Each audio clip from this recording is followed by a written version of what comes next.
Welcome back, everyone, to the weekly Armchair Kickoff podcast. This is a United show. This is Devil's Advocate. And today it is our Manchester United versus, there you go, I'm after cocking up the intro straight away. But anyway, we move. This is our Manchester United 2020-2021 season review. So today I'm going to be here myself for the majority of the show, and also I'm going to be joined by Greg as well, where we are going to look back on Manchester United's season as a whole, through the ups, the downs, the protests, the Super League, absolutely everything. We're diving into absolutely everything here this evening. Obviously, look, the first thing I'm going to talk about tonight is Wednesday night's Europa League final. I haven't been on this channel since Wednesday night, and I said I'd take a couple of days to kind of think about the game because I didn't want to be reactionary. I didn't want to be speaking with an emotional kind of head, because you say things you overthink and you say things you don't mean. So I didn't really want to do that. I didn't want to come on here straight after the final and kind of talk with emotion rather than actually looking at the whole overall game itself. Obviously, look, we drew 1-1 over 90 minutes. Lost 11-10 on penalties. Truth be told, absolutely heartbroken. On Wednesday night, I thought, look, it was a very big chance for Ollie to get his first trophy as Man United manager. It really would have symbolised kind of progress this season. For us to get that trophy on top of a second place finish this year and being unbeaten away from home, I thought it would have been a really big opportunity to kind of show that. Unfortunately, it wasn't to be. We did get beat. Unai Emery, he gets his fourth Europa League title, and look, for a large part, I seen that starting lineup before the game, and look, I'm going to be honest with you guys. I thought that lineup was well more than good enough to beat Villarreal. Like, they finished 7th in La Liga. Look, it's tough to take. It's tough to take because losing the final, regardless of the circumstances, it's always going to be tough. And look, the performance, I'll get into the performance in a moment, but when you lose a final, it's always tough to take. And I think for me, it's the way we kind of lost that kind of, hurt me a bit more. Now, I'm just going to obviously dive into the performance in itself. Like, you look at the starting lineup we named out: De Gea, Wan-Bissaka, Lindelof, Bailly, Shaw, McTominay, Pogba, Fernandes, Cavani, Rashford, Bruno, Greenwood. That team, for me, I thought we were going to win that game and win it with ease. If I be honest, I'm going to hold my hands up. People talked about before the game, don't play McTominay and Fred. This team's going to sit back. They're not going to have the ball. This is the team everyone was calling for to be played. And look, I myself, I was calling for Pogba to play in the middle of the park because that's his best position. And he did play there. He wasn't effective. I thought Scott McTominay over the 120 minutes or so minutes was our best player on the pitch. I thought he was absolutely outstanding.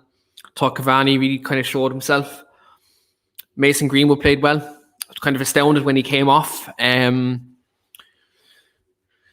Look, I think again, like when you look at the goal we conceded, massively let down by set pieces again. But that's been a common theme all season. It's not a shock. Again, I'm not going to sensationalize that. Look, we know we need to work on that going into next season. I think you look at it in many ways. It was just disappointing because everything was in there. Like, we look at the circumstances.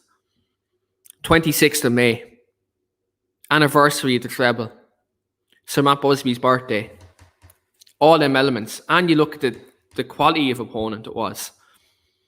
All things were pointing towards United winning that game. Now, like, it goes to a penalty shootout.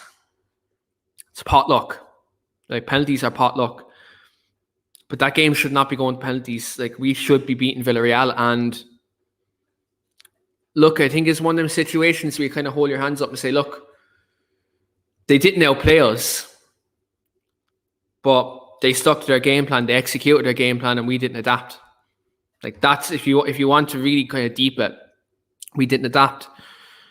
I think when you look at substitutions, I think, yes, we maybe could have made a substitution earlier in the game. I think the way that Villarreal made the substitutions was quite good. They were very efficient with it. They kept the team fresh. They all stuck to their jobs. I love Marcus Rashford, but maybe I don't think he should have played the full 120 minutes. I thought Mason Greenwood probably should have stayed on the pitch because you have a gilt-edged finisher there. I think, if anything, Rashford should have came off because he just wasn't having his best game. He's injured, carrying injury as well, playing that many minutes. Fatigue sets in, affects decision making. But yeah, look, it stings. Very tough to take, and it's the best chance we've had in a couple of years to win a trophy. Let's be honest here. And now, unfortunately, there's a speed bump, and we didn't win it, and it hurts. But we have to move on. We can't mull over this one game now. We have to try and move forward as best we can. Now, there's been a lot of fans, I call them that, people who claim to be fans. They're only looking for this opportunity to scream Ollie out the minute we lost that game. Not going to name the people, but you know who they are. The minute the game was lost, they had their triggers ready at their social medias. These people wanted their own personal agenda to win rather than Man United win the game. These people support certain managers over the football club. Say what you want to say, but I've been critical right now. I said Ollie's in-game management should have been better.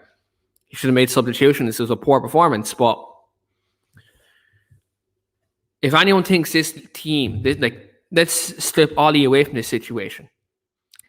If anyone thinks this football team, this current squad of 20 or so odd players, is good enough to win the league at this moment in time, you're smoking crack. I'm just telling you that now, you're smoking crack. If you think this Manchester United team should be winning the Premiership at this moment in time. It shouldn't be.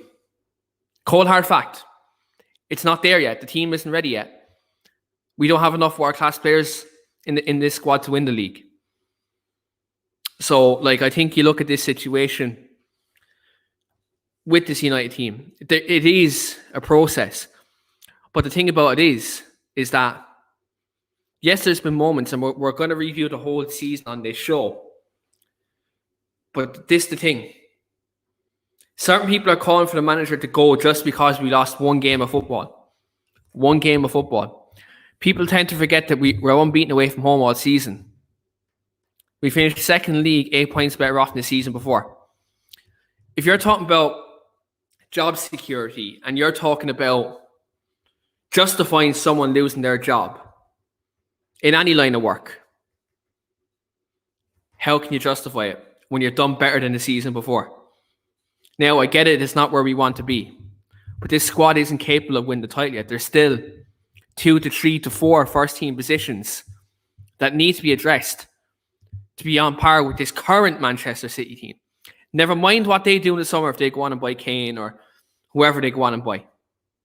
This current Man City team, we need to address 2, 3, 4, 5 first-team positions before we're capable of fighting for a title. And this is where realism needs to come into it.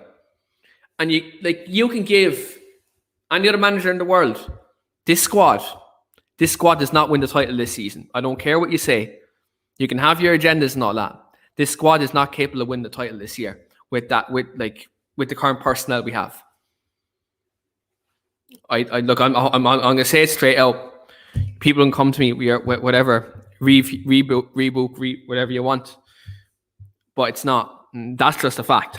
But yeah, look, it's one of these things where we have to move on. Next season is a massive one. we will, when Greg comes on, we will kind of dive in and say kind of where we need to build next season to be competitive. But I'm just going to kind of start reviewing this season as a whole, because this season, last summer was a disaster. We started from the summer transfer window. We came back from a congested COVID-19 season. We'd no preseason.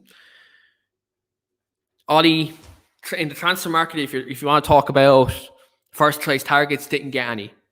We all know we had the Jadon Sancho and transfer saga, which was raging from last season up until the end of the transfer window in October. We didn't get Jadon Sancho, which was a massive blow for Ollie because he put all his eggs in the Jadon Sancho basket in terms of the attacker, which, look, I wouldn't blame him. He's one of the top attackers in the world. He wanted Jack Grealish. We didn't get him either. So when you looked at the start of the season, many of us Man United fans, me included, were thinking, geez, top four could be a stretch here, because City were going on buying Ferran Torres, Nathan Ake, Liverpool buying Thiago at the time. Van Dijk, obviously, injury was not present. Chelsea spent £250 million or whatever that was, ballpark. And, Leicester were very astute as well. So when you looked at the top four at the start of the season, we were all kind of, optimistic but pessimistic at the same time. We were saying, look, finishing top four kind of hinges on the window. So obviously the season starts, like the window was still in effect. We had our opening game against Crystal Palace. Donny van de Beek was signed that week. And look, we thought he was going to be Pogba's replacement. We thought Pogba was going to leave that summer. And we lost 3-1 at home. We just got absolutely battered. Now you look at the kind of situation we had to face. We had no preseason. We had come back. We were very unfit that day. You look at that first game, we were really put through the pace by Crystal Palace. They paced us at Old Trafford. There was a lot of pressure. There was a lot of pressure on Ollie then at that point. There were people were saying, is he the man for the job? People were saying, where are we going to go from here? 3-1 defeat. Then I believe the next game we had was against Brighton away from home. And again, that was one of the wildest games of football I've ever watched. We beat Brighton 3-2, and Brighton played fantastically well at the Amex. Graham Potter has been playing very good stuff. Marcus Rashford, as he did a good few times this season, did really drag us out of the mud with his finishing, with his overall leadership. Bruno Fernandes, again, as a player we're going to touch on many times on this podcast, really showed his class. And one of the maddest scenarios ever, Man United get a penalty in the 110th minute of normal time, of injury time, sorry. We're in the 110th minute, and we win 3-2. Now, you look at that game, it had a lot of drama, it had a lot of ups and downs. That game kind of epitomised what was to come from Manchester United in terms of the goals we conceded, because we conceded from set piece that day, crossings to the back post. That's been a common theme this season in terms of goals we've conceded. So that game, yes, it was dramatic. It was very good to win in Fergie time and fantastic to win. But when you look back now and you look at all the games we played this year and you look at all the goals we've conceded this year, that game in itself was like a massive, like if you look at it now, an indicator of what was to come in terms of goals Man United concede. One sec, lads, need to stop water.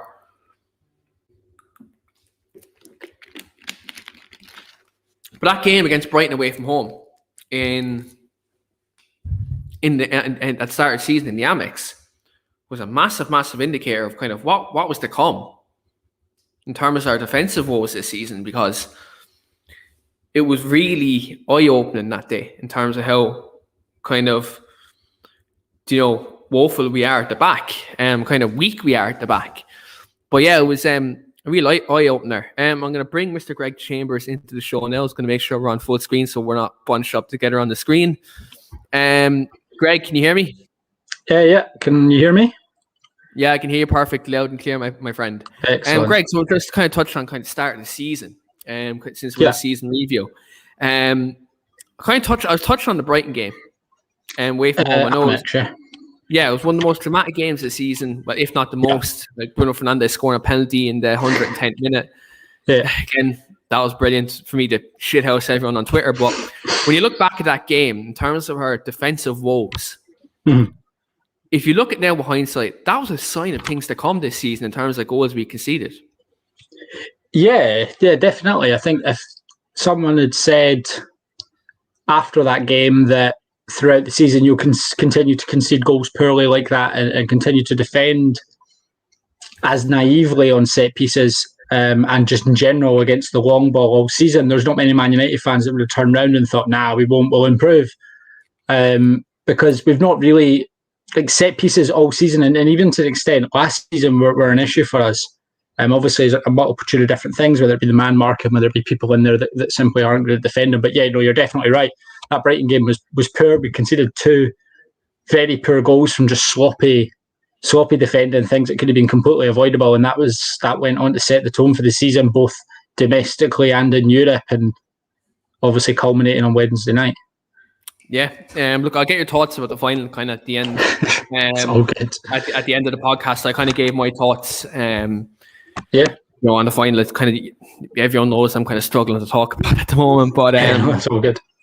But yeah, like, look, that game was wild. Very kind of a big indicator of kind of what was to come this season in terms of our woes. But we had a game at Old Trafford. You know what's coming here, don't you? We had a game at Old Trafford. For me, like, since I started the weekly Armchair Kickoff podcast, you know, this podcast, we have a lot of fans in different football clubs. We have a couple of Spurs fans on this channel. And going into that week, I was lapping it up and you're in this channel saying, we're going to beat him, we're going to do Jose again, you know. We go to Old Trafford that day, Bruno Fernandes scores a penalty in the first 120 seconds of the game. Yeah. And then we get battered 6-1. That, for me, and I don't know about this, up until Wednesday night, that was the lowest part of the season for me. Like, in terms, like, I know, look, people think that the start of this season review is all doom and gloom. Trust me, there's a lot of ups coming. Yeah, there is. There definitely is. There's a lot of ups coming. But when you look at that point in the season, if I look at the whole season as a whole, for me, personally, from a personal point of view, that's probably the lowest I felt this season, bar Wednesday night and bar the last Leipzig game. Yeah. I think that for me, I think domestically in the league, that was probably the worst thing this season for me. The 6-1. Absolutely, yeah. We were battered by Tottenham, and quite rightly so, because we didn't, going down to 10 men, it's very easy at 10 men to not lose a game. It's very hard to go and win a game when down to 10 men. And there should have still been enough on that pitch to give Tottenham a fight, even after going down to 10.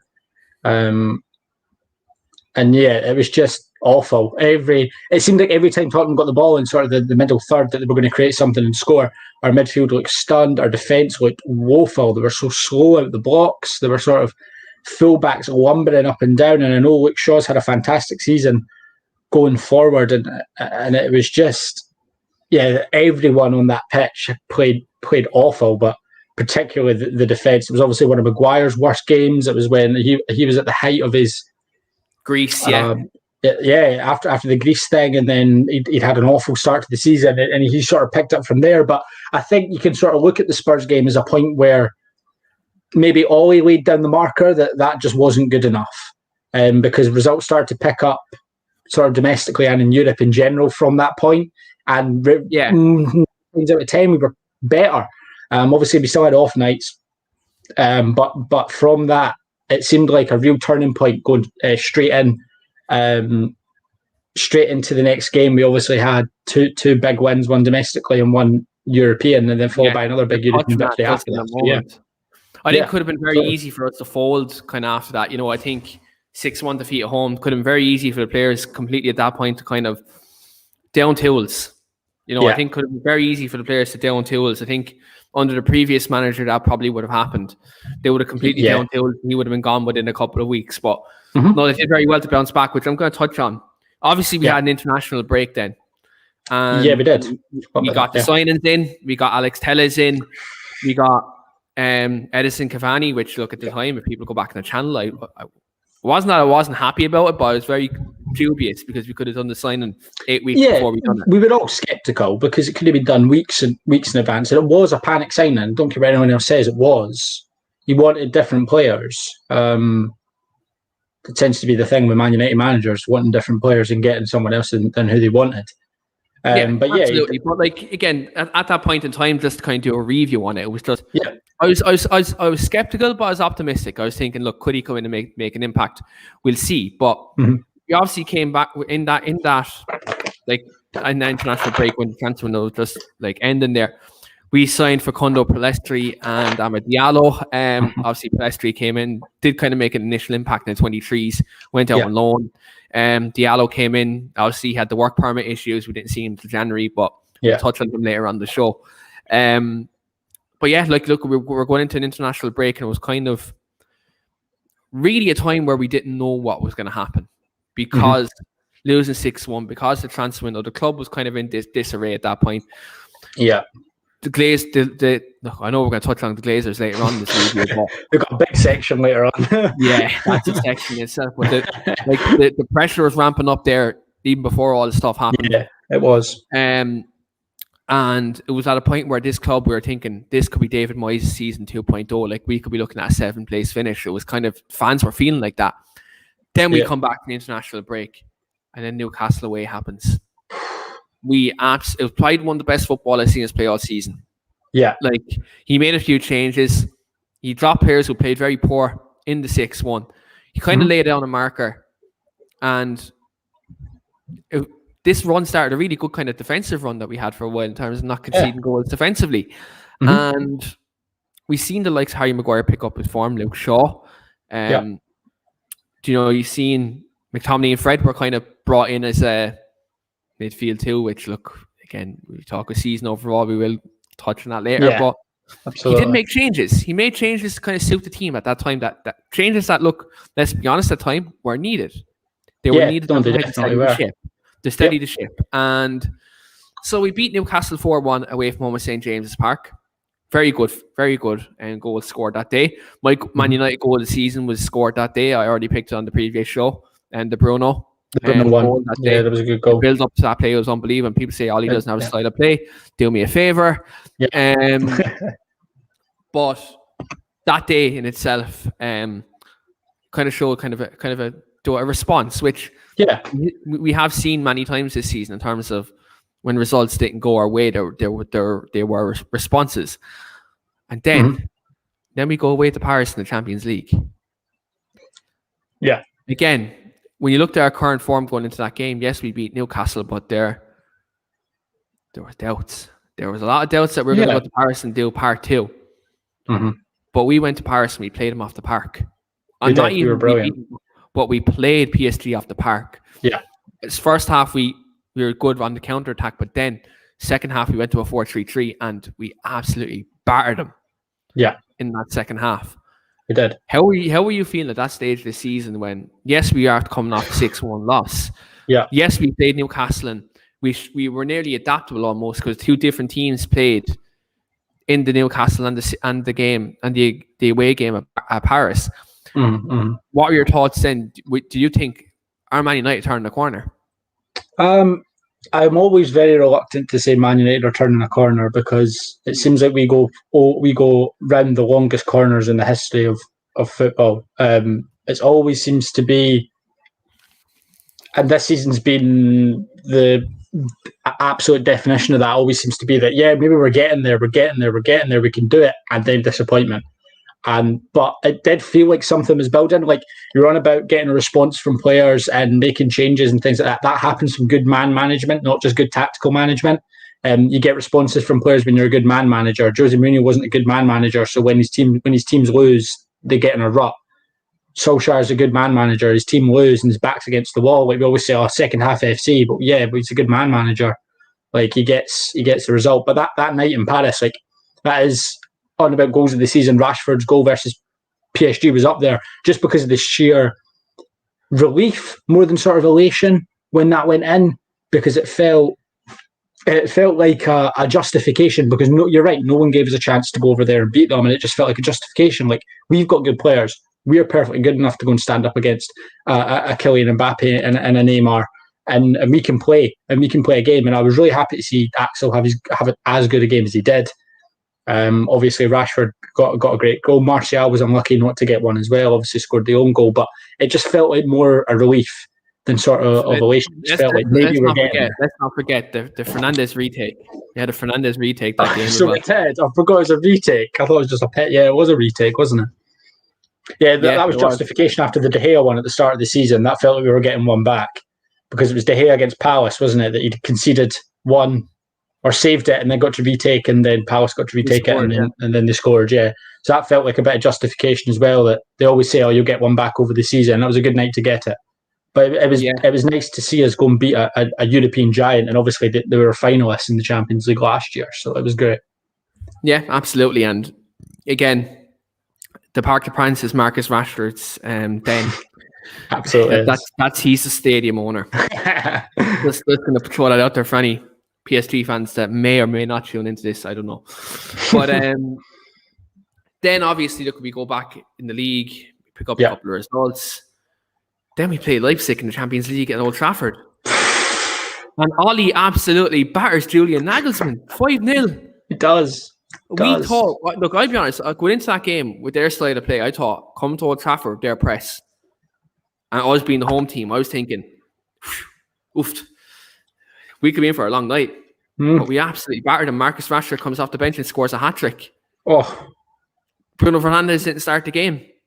Rashford and Bruno come on, tear him absolutely asunder. Van de Beek plays fantastically well that game too.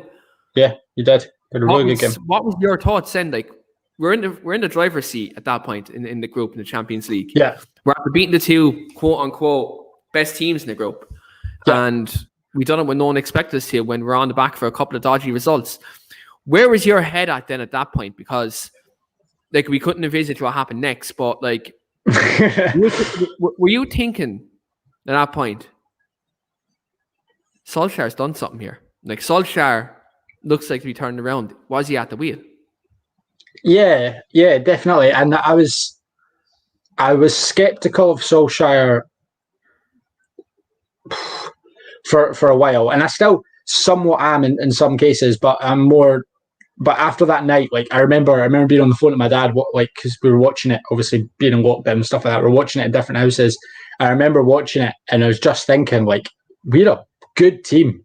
Like, if we get it right, we could beat anyone. And that's what it seemed like with that Leipzig team, because they were built up to high heaven. Nagelsmann was the greatest thing, sliced bread. He was going to come and destroy Man United at Old Trafford. And he got rinsed. And he wore a stupid little suit while he got rinsed as well. And it just felt like we were a good team. Like, I think that's what makes it slightly more frustrating when we have those disappointing performances, because we can put performances together like that and we can play like that. If we get the ball down on the ground and move it like we did against Leipzig, we beat anyone. We'd beat anyone. Like, we are lightning, and especially on the counter-attack. And when we get the ball down and really try and dominate play as well, if we're moving it quickly left to right, it just that's one of the few performances I look back and go, we're a good team. Like, as much as obviously past results get us down, especially over the last week, like the results have got you down. If you think about some performances that we've had, like there's so much to build on, and you've got to think of that Leipzig game. There's obviously other games coming up as well, but that Leipzig game's one of the ones you think, right, no, this team can do things, and Solskjaer could do things, but he is missing a few things. But no, it was really, really good. And we'll touch on kind of that later on, what he's missing and what we need to do. But then we go from highs to highs to probably, again, this next game was probably one of the lowest of lows that you can get. Yeah. We lose 1-0 at Old Trafford to Arsenal. Yeah, it was an awful game of football. It was one of the worst games I've ever watched as a United fan. Yep. And, okay, if we want to be honest here, we took that defeat and it started off one of Arsenal's worst runs in like 30-something years. So, like, you can take the bad with the good, I suppose. But, like, but without really concentrating on them, really. But I think that moment was low because Ollie was kind of called into question at that point, because he got outdone that day by a manager who's a con man that day. Like, Let's call a spade a spade. Let's call a spade a spade. That's how he got done that day. He did. And it kind of started off kind of a couple of results then after that point where the season was snowballing. Istanbul happens. Again, inexcusable defending. I'm not going to go in on that because we went on a whole 2-hour show on that game. Oh, God, yeah. On the shambolic defending. Istanbul happens. PSG and Leipzig respectively happen. Yeah, we've got wins domestically in between, but yeah. Yeah, the wins domestically in between, but they kind of were overshadowed by the fact that Istanbul happened. And then we got knocked out in the Champions League when we only needed a point from the last 2 games. Mm-hmm. I know you've been vocal. Listen to TalkSport. You were very vocal at that point yourself. I was. That's why I got involved in doing any sort of like YouTube football stuff or anything like that, because that annoyed me so much, and I felt like I was worth. My opinion was worth listening to, so why not? But that was you're on about lowest of lows of the season. Leipzig was the lowest of lows. When you look back at that, Greg, right? You look at we went with a back 5 with 2 holding midfielders that day. Yeah. But when you actually deep it that game, right? The minute we went away from that formation and the minute we brought on a midfield player for a defender, we scored 2 goals. Yeah. When you look at the current format of the Champions League now, and you look at the 2 teams that are in the final, that one now look, I'm not going to say we would have got to the final or anything. Yeah, of course. But you look at the kind of situation, what happened there, it really kind of shaped United's season as a whole there and others. Mm-hmm. Simply because I think one starting 11 error, or 2 maybe, in terms of players who should and shouldn't have been in that team that day. God, yeah. Really knocked us out of the elite competition. Now, people talk about Istanbul. I think Istanbul away is a massive, massive factor, but you look at that last game, you only need a point. When really you probably should be getting 3. Because Man United are a better football team than RB Leipzig. I do not give a continental fuck they are. What anyone says. We're a better football team than RB Leipzig. You don't smash them 5-0 for nothing. No, exactly. Man for man, we're a better football team. And Nagelsmann can wear the most nicest coats he can. That's not going to fucking change that. But then we go into the Everton game at Goodison Park. Yeah. Now, yeah, that week, Pochettino was not at PSG at the time. There was talks that week that United were in talks with Pochettino. And there's rumours that Ollie was going to go if he did not win at Goodison Park. And then we really seen the players at this point in time, because we go on a really good run here. Yeah, we do.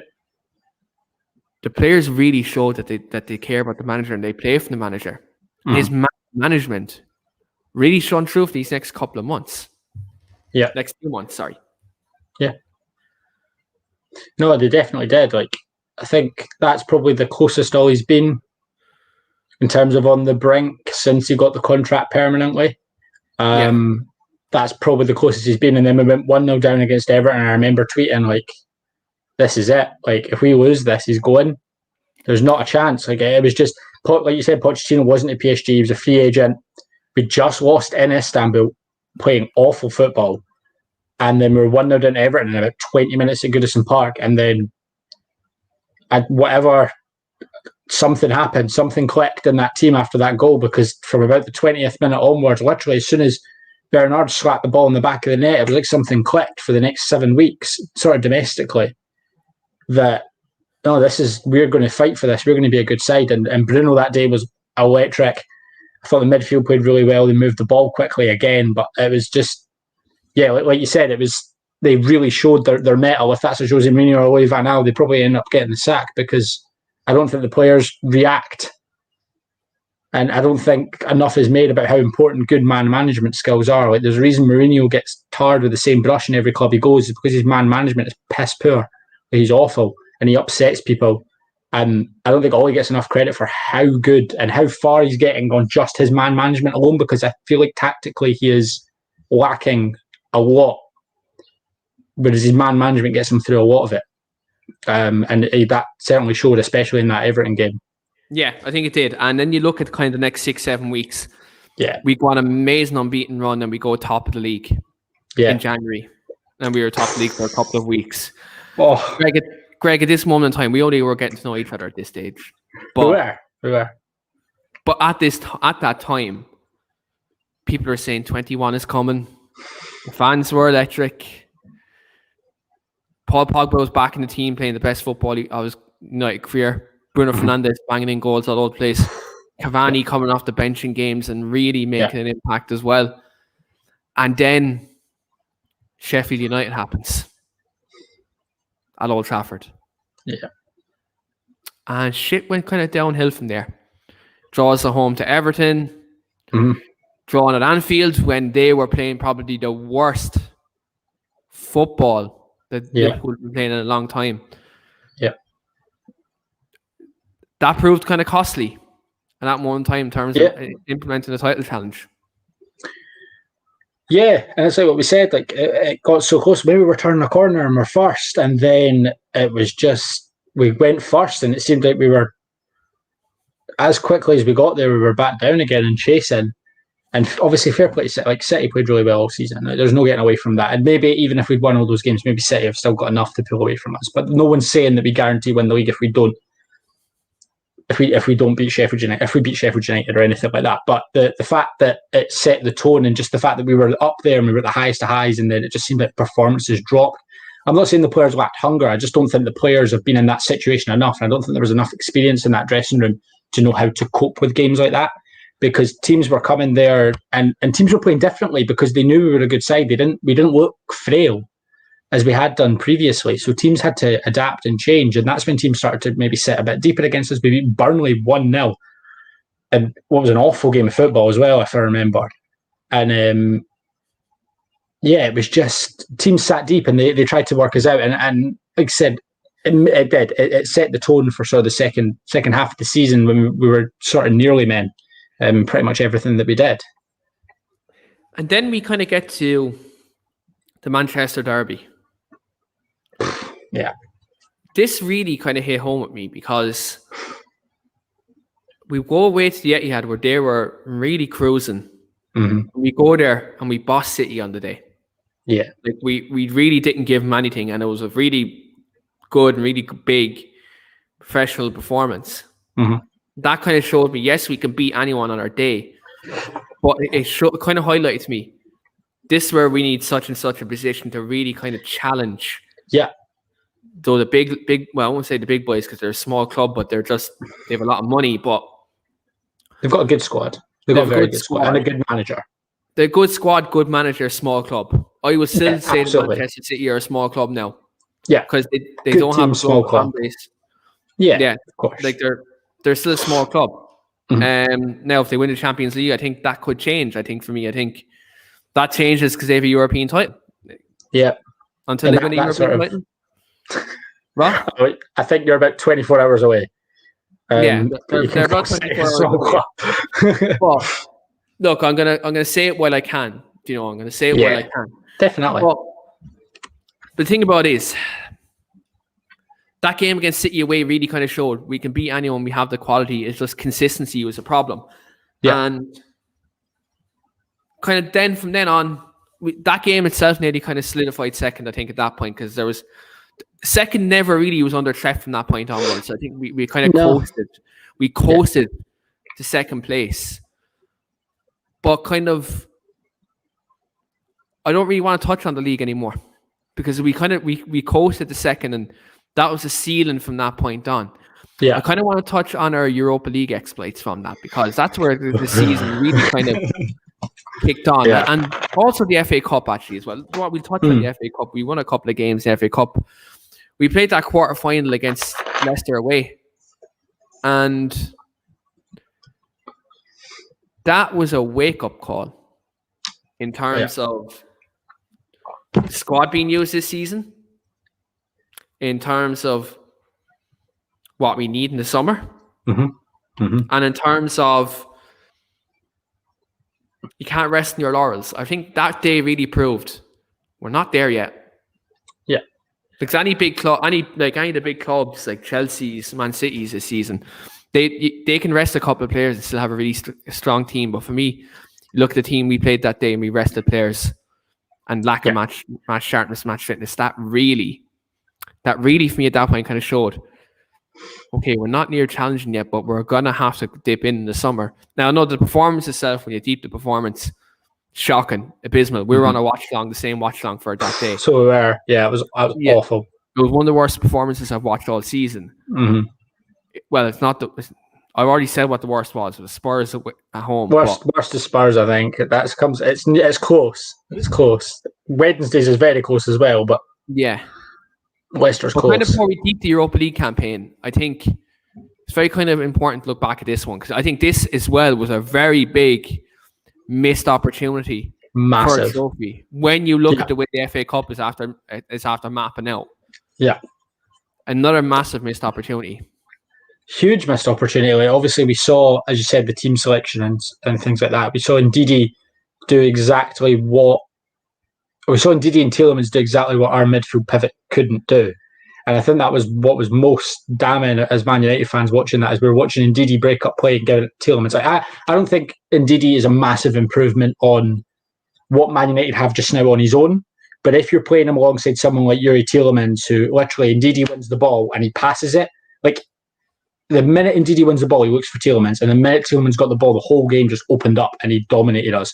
And he got his goal and he played really well, and he set the tone obviously for the rest of him forward the season, how well he played and how he'd go in the FA Cup. But the way the draw worked out, we found out at half time that the winner would be playing Southampton. Like, if you're a Man United player and you're in that dressing room at halftime and you found out you're going to play Southampton if you win this game, how that doesn't G you up and think, we beat this team 9-0. Like, this season we beat this team 9-0. Yeah, like, we at the 9-0 as well. That was another massive. We could go play them in a semi-final and get to a final, and then it's a one-off game.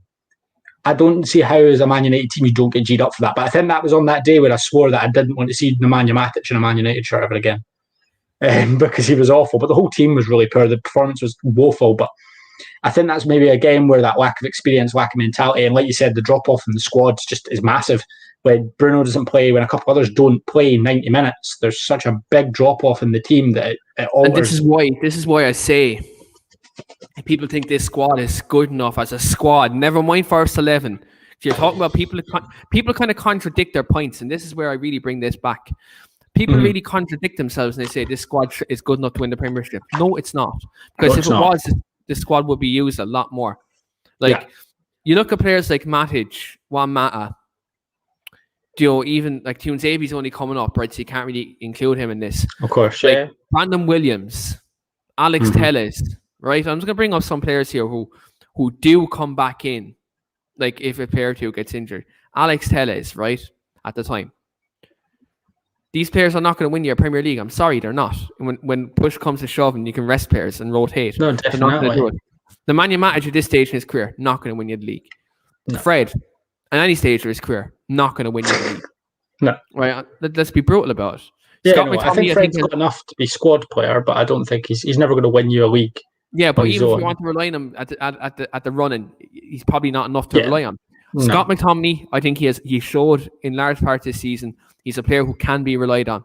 I think, yes, there's some things he lacks technical part of his game, but I think there's a lot in terms of his presence, in terms of, like, you seen Wednesday night, best player on the pitch.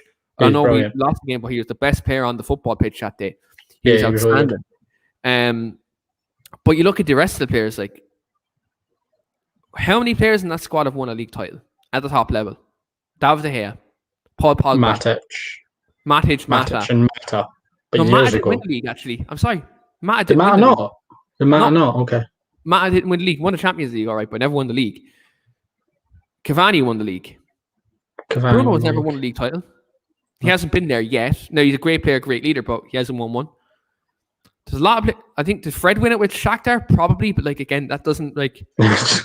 It doesn't greatly count if you win the Ukrainian league with Shakhtar, but yeah, I get what you mean. Right? There's not a lot of players in that the squad who've won the league.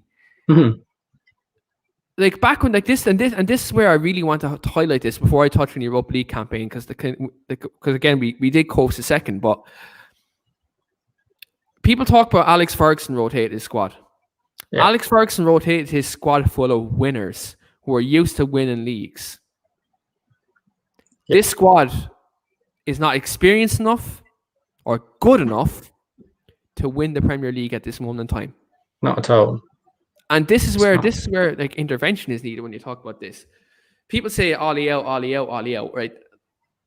I'm gonna talk about Ollie later on the podcast, but you take Ole Gunnar Solskjaer, the manager, away from that squad of players, right? Take Ollie out of the equation, right? Mm-hmm. Let's put manager A, unnamed manager, with that current 24 to 25 to 26 man squad. Do you look at that squad man for man with Manchester City and say, that squad over a 38 game season, or even with Liverpool's squad, because I know they had a fall off, right? But they'll be back next year. Do you look at that squad and say, that team's capable of challenging for the title? Because I don't. I think it's maybe top 4 at best. I said at the start of the season, I still believe we have the 5th best squad in the league. I think we do. I think with what Chelsea spent, they've got a better squad than us. I think Liverpool have got a better squad than us. I know their drop-off is similar to us, but their quality in the starting 11, especially at the back, is better than what we've got. I think obviously Man City have a better squad than us. I do think Spurs man for man have a better team than us. I know they played awful, but I disagree on that. But I know you disagree with that, but I just think man for man with players like Ndombele and Højbjerg, like if they were in the Man United team, that improves our midfield so much more. Players like Son would play in our team, maybe not instead of Rashford, but he would play as a second striker or something. Kane obviously walks in any team in the world. I just think they've got I thought they had a better squad than what Man United have got. I feel like we have a lot of bits and pieces players that are more bits than pieces, that are just they're not quite there. Squad. Yeah, they're fine. They'll maybe get you top 4, but that's not what Man United want. And Ollie made that pretty clear after Wednesday that it's not what we all want. But this is the thing, right? This is where expectations need to be made realistic. Yeah. People say you're settling for second best. This is not settling for second best. When you watch sport and when you watch football, you watch with your head, sometimes you watch with your heart. I watch a lot of football with my heart. If anyone watch Adams watch along on Wednesday, I watched a lot of that game with my heart. And a lot of it through alcohol too. Let's get that right. I was absolutely pissed. Anyone watched the pre-match show the other day, I was absolutely pissed doing the show. Yeah, you were struggling. But but when you actually deep it, right? When you actually look at this squad, it's about 4 first-team players away. And I'm saying first-team players on the current squad now to make that title winning. No, not even title winning, title challenging. Title challenging, yeah. Because you still need that luck. Because you still need the luck to win a league title. Yeah, and this is the thing. And this is where I get very annoyed when people say, you get rid of Ollie, you challenge the title. It's not that easy. You don't. That's not. It was get rid of Van Gaal and get Mourinho in, and it was challenge the title. We had a better squad.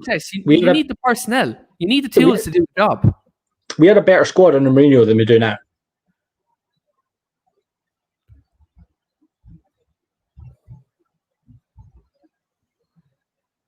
Probably a better not Bruno's in the midfield now. Pogba's still there though. Yeah. Got Lukaku. Yeah, I suppose he had Sanchez, even though he's towards the end of his career. Still Sanchez. Rashford was there. Martial was there.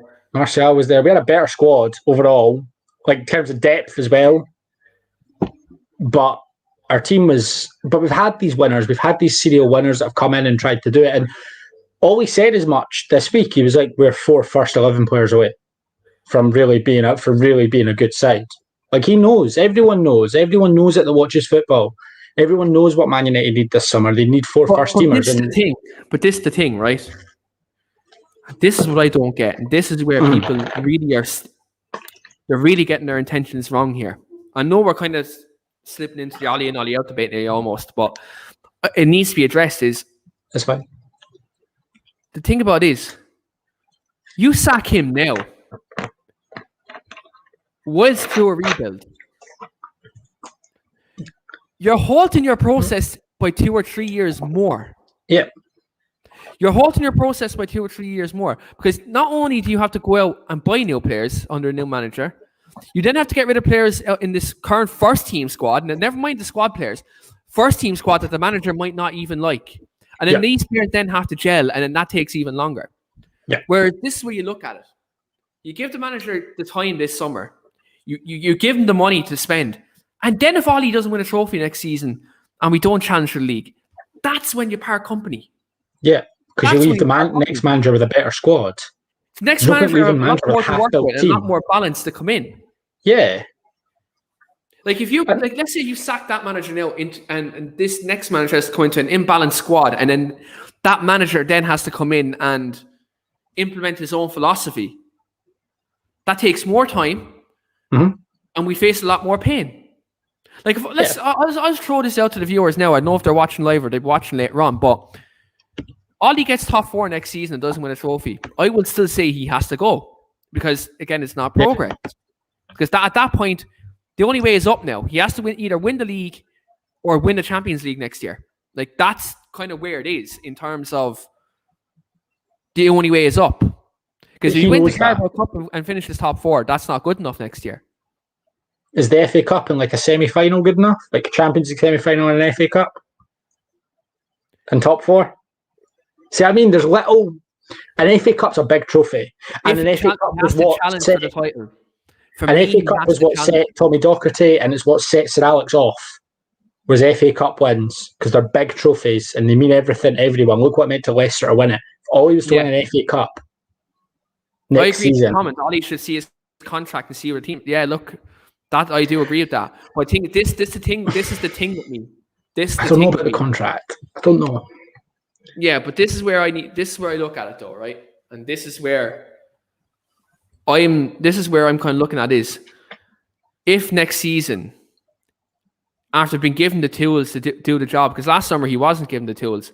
No, he wasn't. He wasn't, and people can say he was, but he wasn't, because let's face facts, he got none of his first choice targets. Got money. But people cried. People cried when Jose Mourinho didn't get his first choice targets, and this is where I call this into question. Next season, he doesn't get his first choice targets.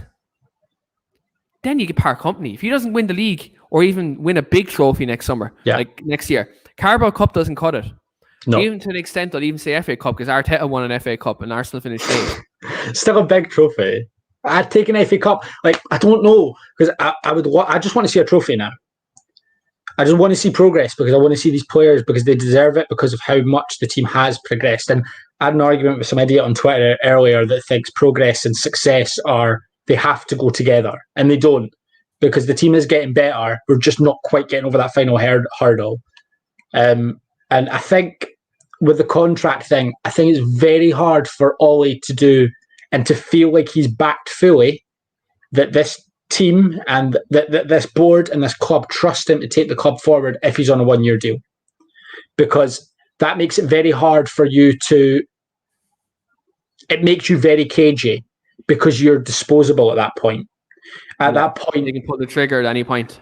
Exactly. Whereas at 3 years, if he gets another 3-year contract, okay, let's say he gets a 3-year contract, there's a clause, if you finish outside the top 4 at any point, you're away.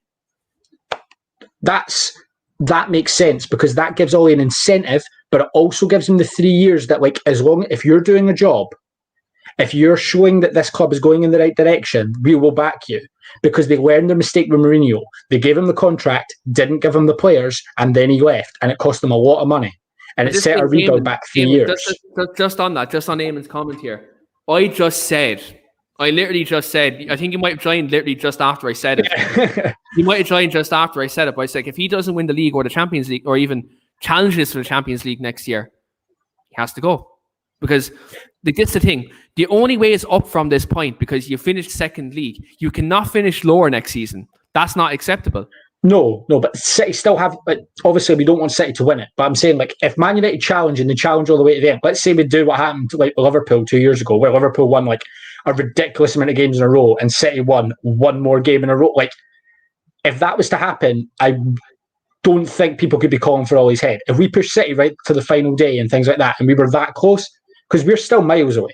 Like, we're 12 points, but we're about 30 points in total, I think, in terms of squad depth and in terms of over the season. Like, we got some very lucky results this season.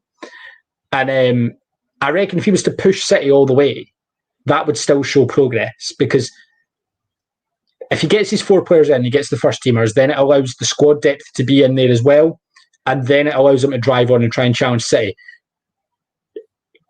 It's not a case of Man United getting these 4 players and we have to win the league. Like, City are still a top side, and City will still be the favourites to win the league, and Liverpool will be back next year. You have to challenge at that point. You have to challenge, but I think winning it when there's so many good teams in the league, I feel like setting the bar, like, you must win it. Like, no, you must at least show a decent account of yourselves and challenge to win it. Don't fade out like you did this year, because we got top and faded.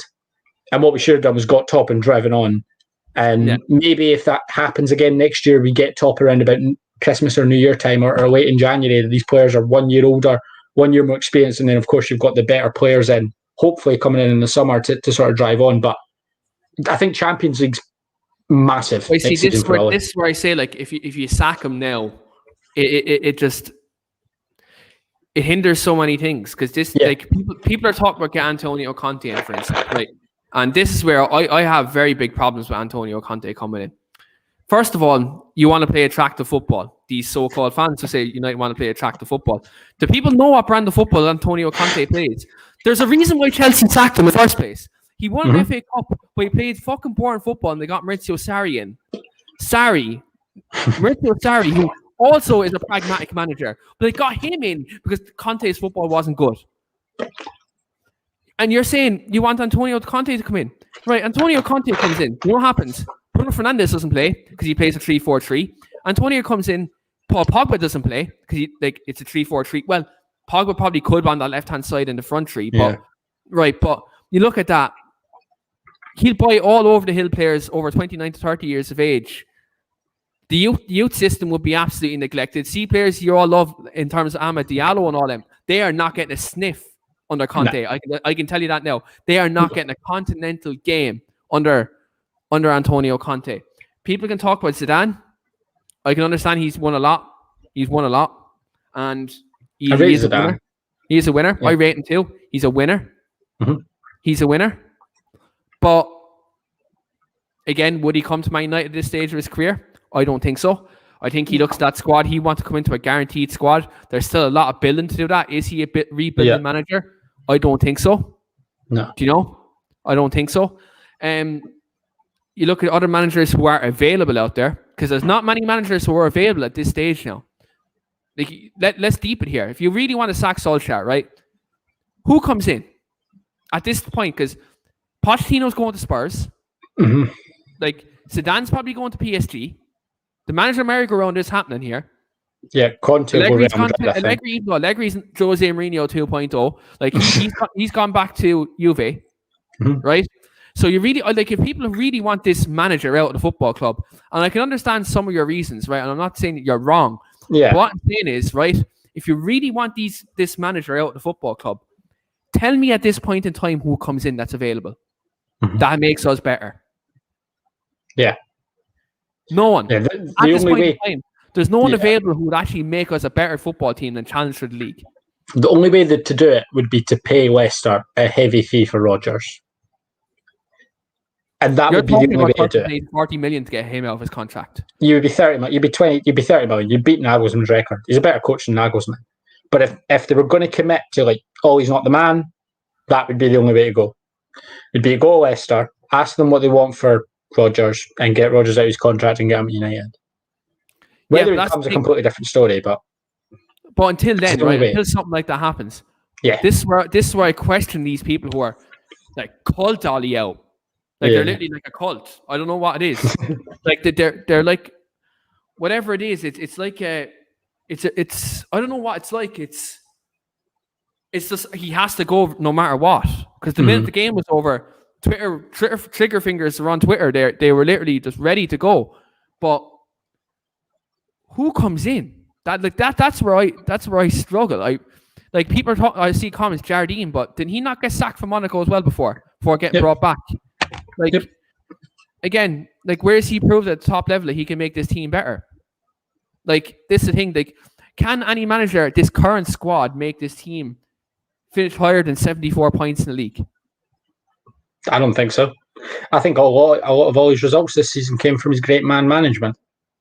A lot of results. Look at the second half stuff. Like, okay, second half FC, but you don't get that from a team that don't react well to the manager, don't get on well with the manager, and don't get the message he's trying to get across. But we won a lot of games this season. Greg. But this is what it is. This is sensationalism here. Yeah. Like, this is... People scream for a manager out because it's the most fashionable thing to do. But when you actually think about the logistics, you think about the logistics of sacking a manager and getting someone in. And people talk lack of planning, right? If you really want to get a manager in now, there's nobody available who can come in. There's no one who can actually come in right now at this moment in time and really kind of put a stamp on this football club that's a world-class manager. Like, at this moment in time, that's, that can really come in now. Like, Thomas Tuchel's gone to Chelsea. Like, you really look at all these other managers.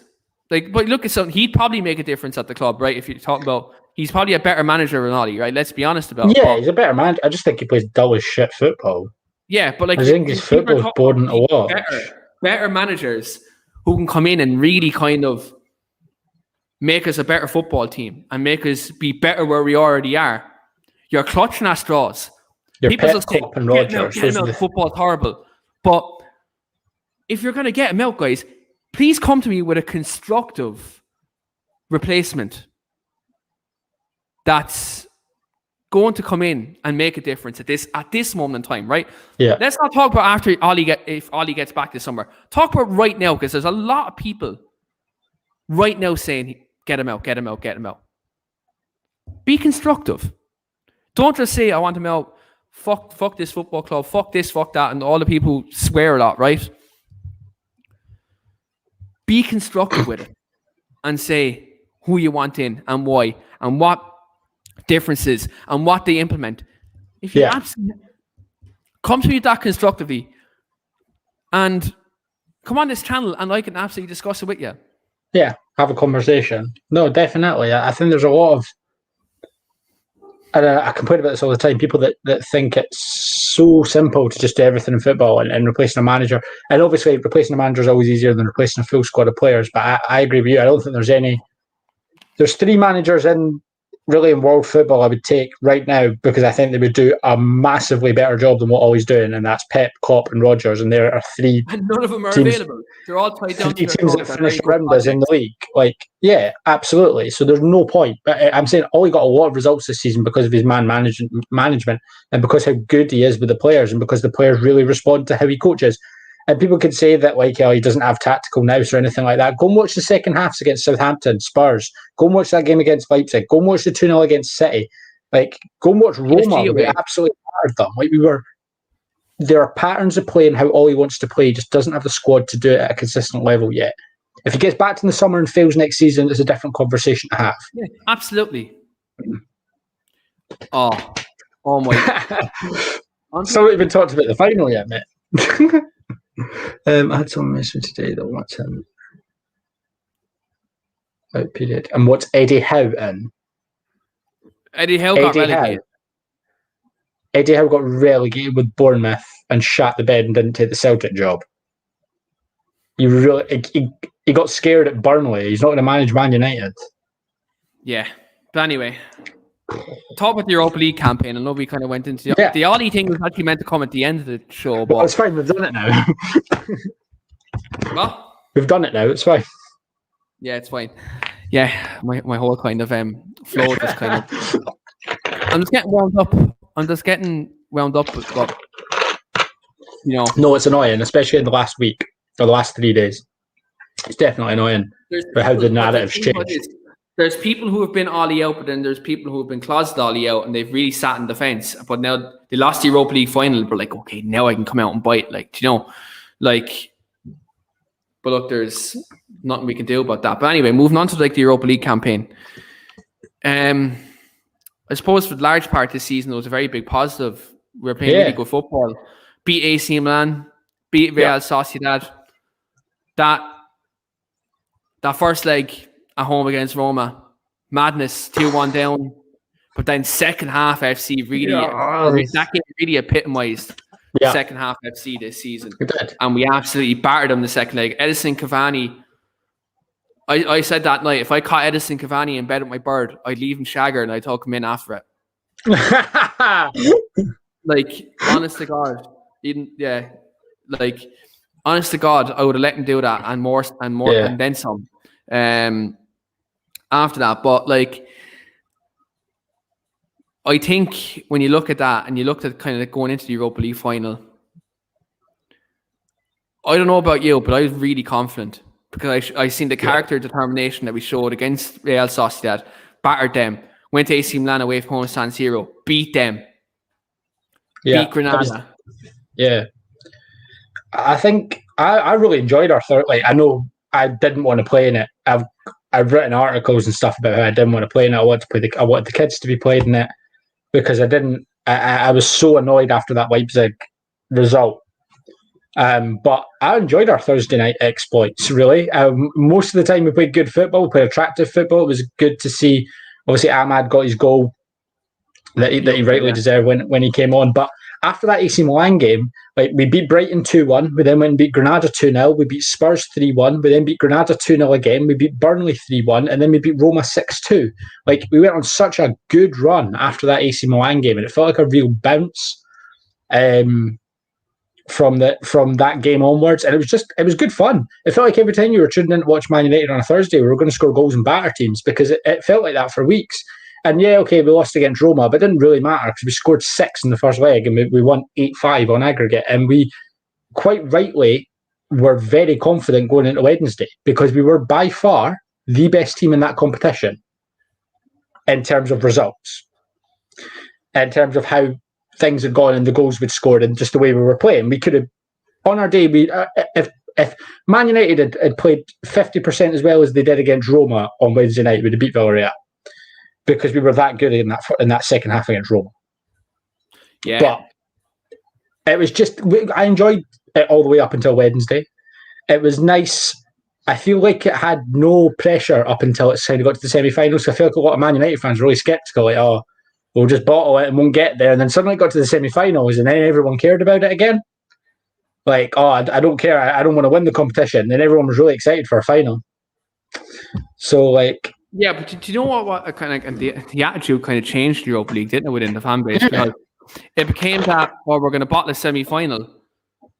But then people said that we bottled the Mickey Mouse trophy then yesterday. Which is it, guys? Seriously. Which is it, yeah. It's Did you want to win it or not? No, and this is the thing.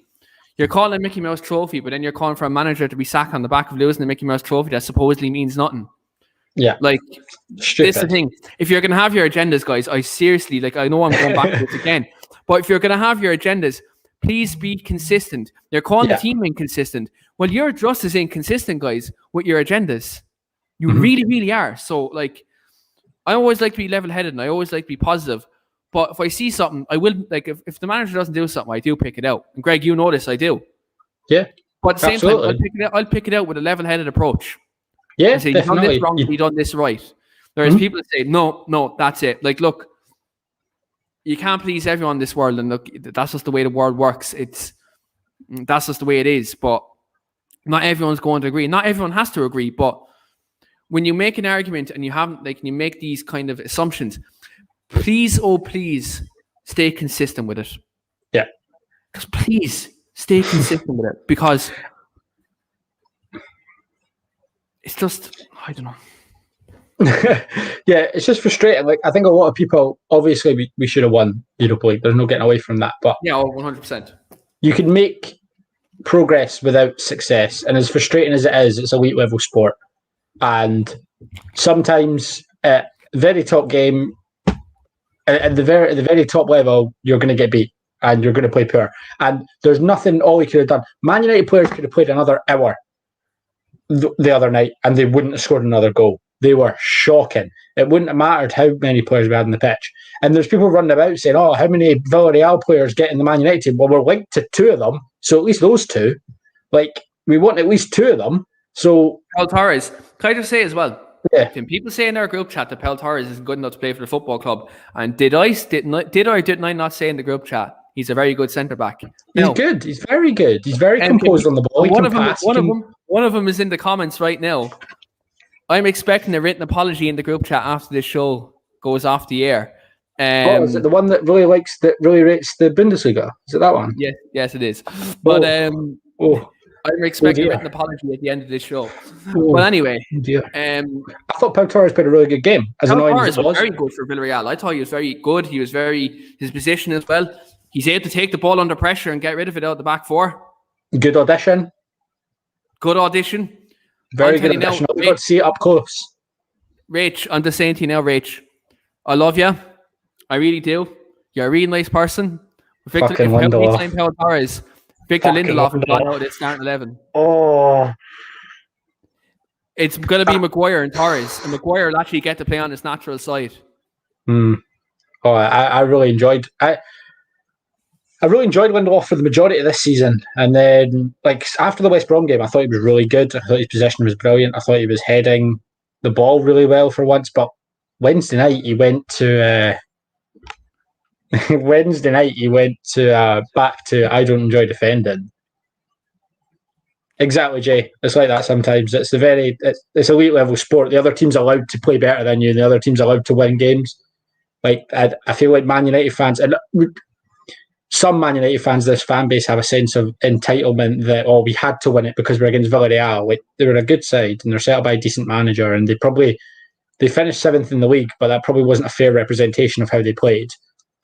And we got beat on the day. We got beat. It didn't make a difference who was the manager. Those players were awful on the day, and those players have to live with that.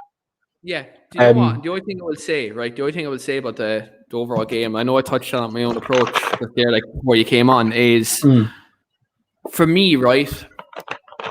I know you don't like him. Well, I won't go as far as say I know you don't like him, but I know you don't rate him sometimes, right? I don't like him as a bit harsh. Says Donny. With the way they set up and the way they kind of were rigid and the way his movement, that game was probably more suited to Donny van de Beek than most players.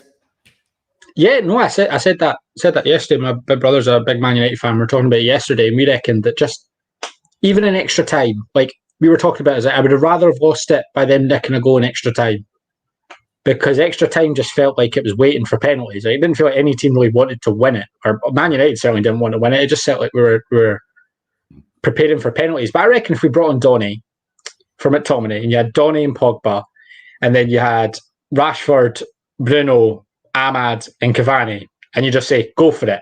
Batter them. Run at them for 15 minutes. We score a goal. I thought Donny would have made a massive difference. I don't know if Ahmad would have made as big a difference just as a big stage for a young kid. He might have had it in him. I don't know. I don't agree with this. Ahmad should have played because everyone's now got him on FIFA in career mode and he's got amazing potential, so they think he's world class. He's good. He's a very good young player. To be world class, but you have to be careful. Absolutely, he's a very good player. He's played really well in spells, but there's a big difference between playing against Wolves in a nothing game at the end of the league and then playing in your club's biggest game in the last 4 years. It's a big difference. And I get why maybe Ollie didn't want to bring him on, because if it went to penalties, he had to take a penalty. Imagine if Ahmad had missed that penalty. Imagine if it was Ahmad to run up and miss the penalty. Could you imagine the backlash the poor kid would have got at 18 years old? In his first game, because he wouldn't have got away off. This is why I say context is important. Yeah. And I'm actually glad you came on, because it would have just went for me ranting. So I'm actually kind of glad. I'm actually glad you came on, because you're literally justifying all my points tonight. So this is absolutely fantastic. But yeah, look, it's a hard one to take. And I was on Adam's watch along. I was close to tears. I was close to tears. I had to turn off the screen while the penalties were on, because even though I was quite drunk, I was really pissed. I was singing songs and everything on his watch along. I was getting chants going. It was like I was at the game. I was singing. Too right. If I was down, if the pubs were open in Ireland, I would have been down the United Supporters pub here in Clonmel, and I would have been getting the songs going. Do you know what I mean? Trust me, I'm like that when I go to games. I remember I was in the toll gate before the Liverpool game, and it was just when people are packing in. Out of nowhere, then I said, fuck it. I got up my chair and I started singing the G-Sun Park song, and then the pub got going then, and I was like, go on there, get up there, you Betsy. when you look at the game, yes, we could have done more to win the game. We could have been quicker with our passing, with our 1-2s. We could have done more. Like, look, we could have done more. We could have played a bit better. We could have ran that extra yard. We could have made it more of an attacking substitution, but we didn't. That's life. Yep. This happens. John, I know this is not football related, but John Kavanagh, who's the coach of Conor McGregor, a very important quote. You either win or you learn. Right? And that's a very important quote in life. You win or learn. It's something I actually adapt, not just to like sport, but I adapt it to most things, situations in life. You either win or learn. And for me, Wednesday night was a learning experience. Yep. Because it proved you need more experience in that squad. Mm-hmm. You need more experience. You need more depth. And people say it's a big squad. Yes, it's a big squad, but is it big in terms of strength and depth? You can have depth, but you have strength and depth. There's depth and then there's strength in the depth that you have. Yeah. And this is where, again, context is very important. Mm-hmm. Mm-hmm. Context is very, very important. Definitely. And I think I was having an argument with someone on Twitter that subsequently blocked me, but we were one penalty away from having a very different toned conversation. Like, that was it. One saved penalty, and it's a very different conversation. Suddenly it's finished second, we've won a cup. Okay, didn't play the best, but it could have just been a bad day. We've won a cup, we build on it, we can go on and win things next season. One penalty was we didn't go out there and get battered. We didn't go out there and lose 5-0. We scraped to 1-1. We didn't really attack. We didn't play our best at all. And we lost on penalties, and we were one penalty away. And with the penalties, I agree with what Jay says in the comment. As more players scored, I was more convinced that we were going to miss. I thought it was a very strange decision for Bruno Fernandes to pick to go second. What was that about? Why would you pick to go second? So rather than scoring to go ahead, he was scoring to get level. Like, it was a very strange decision. Like, the referee even asked him twice. Was like, are you sure? And he's like, he's going first. Reece comments here, with all due respect, we don't have strength and depth in vitalization to challenge. This is why I said context is important. I just said we have depth in the squad, but we don't have strength in depth. That's what I just said. We need many players. We need four first 11 players. 4 players that are going to play 2,500 minutes next season, that are good enough to walk into this team, displace who we've got, and really go on and go out and batter teams. Get a right winger, get a holding midfielder, go out and really dominate teams and batter them. I would rather lose games by the odd goal by being all over the team, absolutely battering them, and the keeper plays a worldie. Chris, we've already talked about the Europa League. We're kind of deep in it as it is, but look, it is what it is. Mm-hmm. Like, this is the thing. Yes, we didn't win it. No. And as I said, it's a learning experience. There's a lot of players in that squad where that's their first final. That's learning experience. They now have a taste for a cup final. They now know in the next final that they go into, they're going to have to run that extra yard. They're going to have to make that extra pass. They're going to have to take a risk. Because they didn't take a risk. They didn't take enough. Sorry. I misquoted myself. They didn't take enough risks. No. And that's how the cookie crumbles sometimes. Same could happen with City tomorrow. Chelsea could sit back tomorrow. Chelsea can, which they're very capable of doing, mind you. Chelsea could sit back tomorrow, sit 10 players behind the ball, get a break with Werner and Mason Mount and win 1-0. That's very, very, very easy. Like, that's very, very easy to happen. And if it does, I think Greg's going to use our group chat again. But I'll be fine. I went to bed. I was just, I'm not having it. After that game, I don't think I've ever done that after a football game. Like, it was just, it felt so, and on the pre-match show, we were all, none of us even thinking it as a possibility. That's not right enough Villarreal. We were just so confident the way this team were going. When you see the starting team, but this is the thing, and I said this at the start of the show, when I seen our starting team, I thought this is going to be a comfortable 2 or 3-0 because McTominay and Pogba in the middle of the park, like, that's probably our strongest midfield combination. But you can argue maybe Fred and Pogba together, they're better balanced probably. But You look at the front four: Greenwood, Bruno, Cavani, Rashford. That should be enough. It should have been enough in 90 minutes. Against a team that finished 7th in La Liga. So, again, like, that's why it probably hurts so much. And people can say, Ollie picked the wrong team. If we, I guarantee you this, right? This is where this is where I really need to hit the nail on the head with this. Yeah. I guarantee you, if we played McFred and lost that game 1-0, the pitchforks would have been out at halftime. Absolutely. We were all happy with the team. When that team came out, we were all I wanted Fred personally, but Fred was injured. I like Fred and Pogba better than I like McTominay and Pogba, but McTominay was really good. But we were all really happy with the team. We were surprised it was that attacking. It wasn't McFred. No, let's throw a disclaimer on this. On the pre-match show, I was quite twisted hosting the thing, but I was very happy with the squad. I was very happy. You were. No, you were, and everyone was. And it just happened to be that it was one of the most senior players that sort of had his worst night in a while. And De Gea, he really didn't have a good night, and he's not had a great season. And I don't know where he goes now, because he's got that on his back now that he was the one that missed the penalty, and that's very tough to come back from. At the end, yeah. I know I've done a Player of the Year awards, kind of on the podcast. I done it on my own regard, so I'm going to ask you the same couple of questions I did on my own solo show a couple of weeks ago. But David De Gea, I just want to touch on this. Paul Scholes missed a penalty in 2005. Yeah. And look, momentarily it cost us the FA Cup against Arsenal. But context again, very important player. He done so many things down the years before that and after to prove to be a successful player. David De Gea, I need to stress this. Okay, I really do need to stress this to David De Gea. I will never hold him missing that penalty against him. What he done in a 5-year spell between 2013 and 2018, he kept his club relevant. Yeah.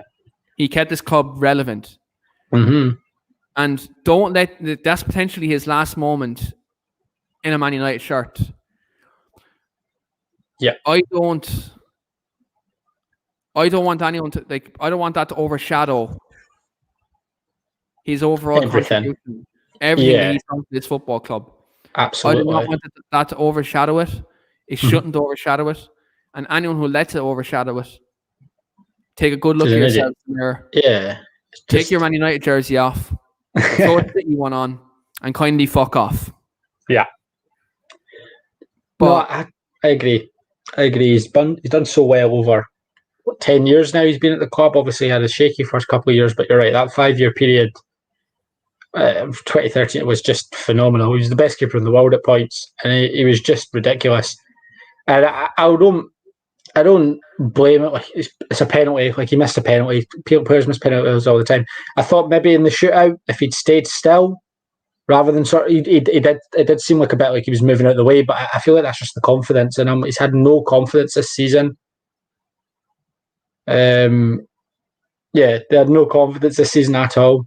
De Gea, he's had none, and I just feel like if he'd stayed still a little bit more, it might make a Villarreal player try and put it further in the corner, and therefore they might hit the post or something. But it wasn't meant to be for De Gea. And yeah, you're probably right. It might be it's probably his last moment in a United shirt, and it's a sad way for it to end. It would have been nice for him to get the trophy, but you don't always get sort of your fairy tale ending. And look, for me, this is where, I'm kind of feeling a bit emotional about it, because he's one of my favourite players in the probably post the Fergie era, and it's just a shame that that's his last moment. I don't want anyone to really remember that. And I think what people need to remember as well, and Jay says here, De Gea's been a loyal servant to Man United and been served for many seasons. Remember that fax machine broke and De Gea didn't get moved to Real Madrid? He could have kicked up a fuss. He could have got his agent to come out and really lambast Man United, which other players' agents have done. I'm not executing Paul Pogba here, but I have to make this example. Paul Pogba situation could have easily happened with David De Gea, after that Real Madrid thing, but it didn't. Yeah, he's been loyal for all his Man United career. So I think people need to be really careful when they talk about De Gea and they talk about his contribution. Yeah, this football agreed. club. 100%. No, agreed. He's the first. I think I was having this conversation with Amy. Actually, he's the first post-Fergie sort of icon to come out of that team. He's the first one to be in around the team when Fergie left. He was through all of the shit. Moyes, Van Gaal, Mourinho, he went through it all. He went through good spells in form, being the best keeper in the world. He went through bad spells in form over the last sort of 18 months. But he's been loyal to Man United for that length of time. And you're right, he re-signed his new contract after the fax machine incident. Whether Man United did that on purpose or not, I'm still pretty convinced that something was done intentionally on Man United's end to try to sort of push it as close as possible, and it just happened to go over sort of the time. But he's been amazing for Man United, and it's a shame that it might be his last moment, but if he wants to move and the club feel like it's best for him to go, then he should go. It's just a shame that his last moment was a missed penalty rather than a great save and a title and a trophy win. Melina's in the comments. She is an Arsenal fan. Yeah, look, I can take banter. It's okay, but Jay is not having it in the comments. Yeah, Jay's not having it.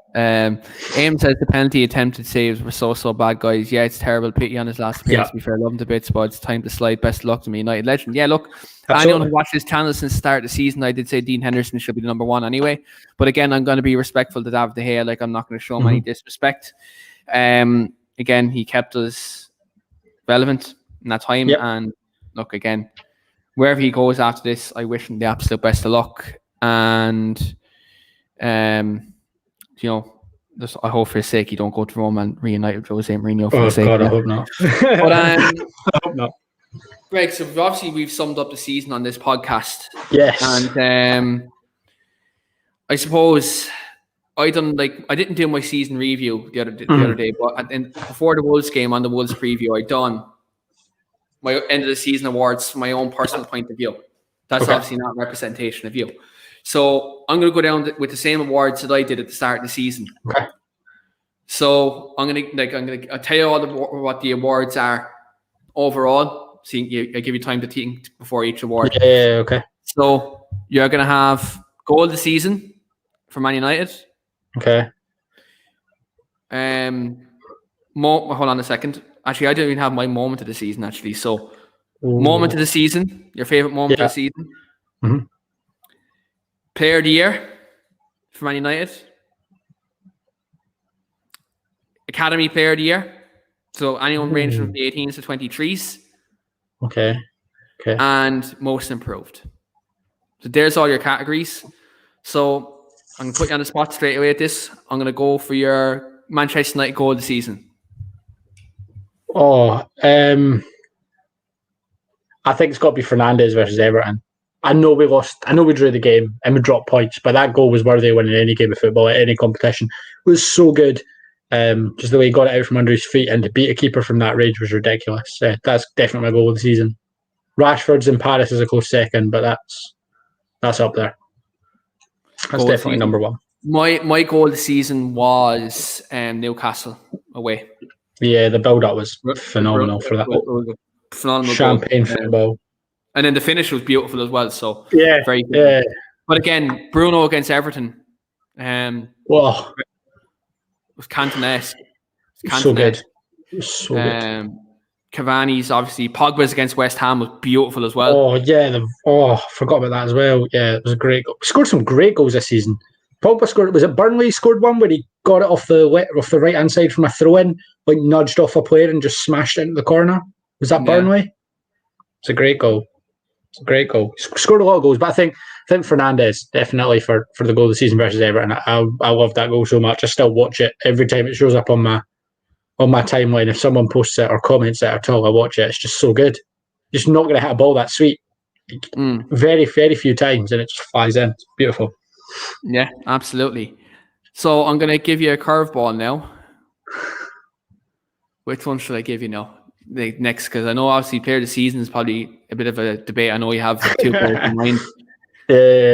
I'm gonna go with Academy Player of the Season. Do they have to have been playing for Man United? Yes. So with this is obviously United show United Player of the Year award. So this is ranging. The reason why I'm ranging it from the 18s to 23s is because there's a lot. There's about 4 or 5 players in the running for this. When in my book there was, and one of them only got called up to the 23s at the end of the season, but he smashed Greenwood's goal scoring record. So like in terms of at a young age, but then obviously the other ones like the Hannibals, Short Heroes of the world, Hugels, Galbraiths, stuff like that. But I'll give you who my nominations were. I don't know if you want to kind of go from my nominations. My nominations for Academy Player of the Season were Hannibal, Shortire, and Diallo. Even though I know he was bought as a first teamer, but he did play the majority of his campaign this season in the 23s. Yep. Charlie McNeil. Yep. And Hugel. Oh, okay, that's good. I will give a shout out for someone that spent all season on loan was Gardner. He was phenomenal in the Championship. He didn't play any minutes in the United. Well, he did. He'll come back next season. Don't think he'll start for Man United. I think he'll go out on loan. Think he'll go and get a loan in the Premier League team and then come back and sort of. I hope he goes to Brighton. That's my absolutely. Him in a Potter team, beautiful. He's such a good player. He's just such a well-rounded midfielder. So he definitely deserves a shout out. But Academy Player of the Season. I don't watch a lot of Academy games, but I watch a lot of highlights. And it seemed to be every time I watched highlights of Academy games this season, it happened to be Charlie McNeil scoring goals.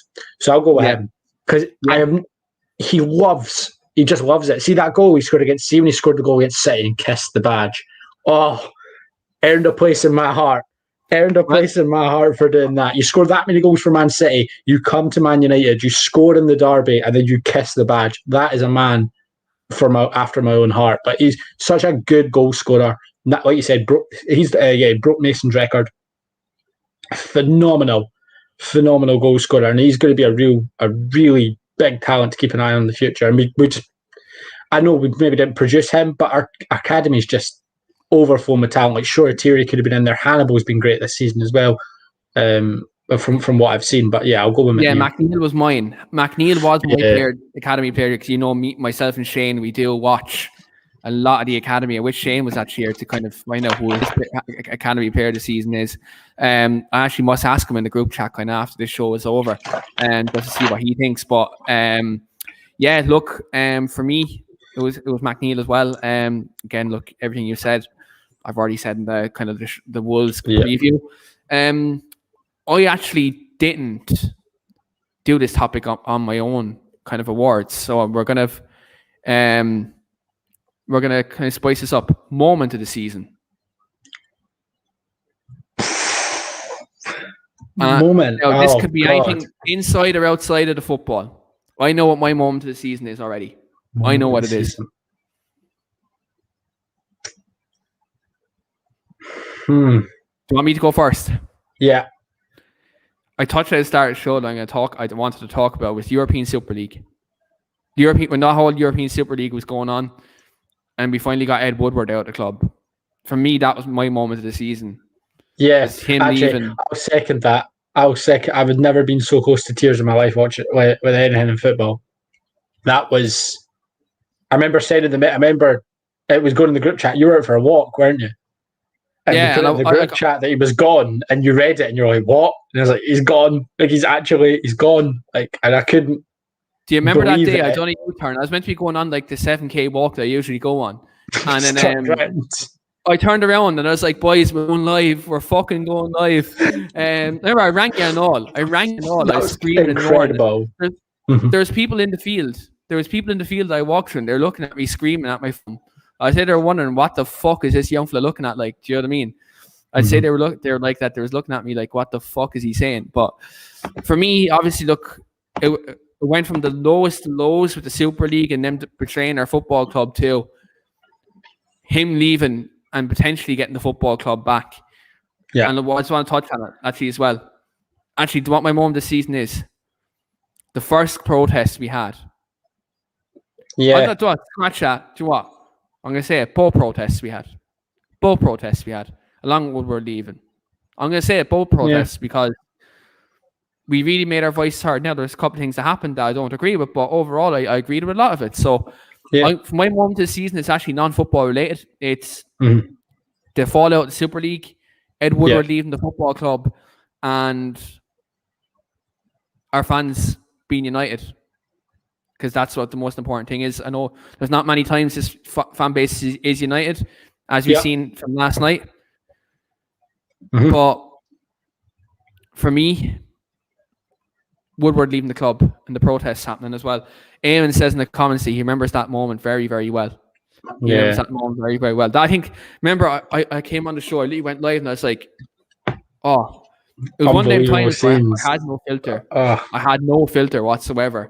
We were so happy. We were all just like, I think we were all shocked. There's about 6 of us on it. And we were all just shocked, but also so overjoyed. There was no point, I thought, this season that I would have been going live talking about Ed Woodward leaving the club.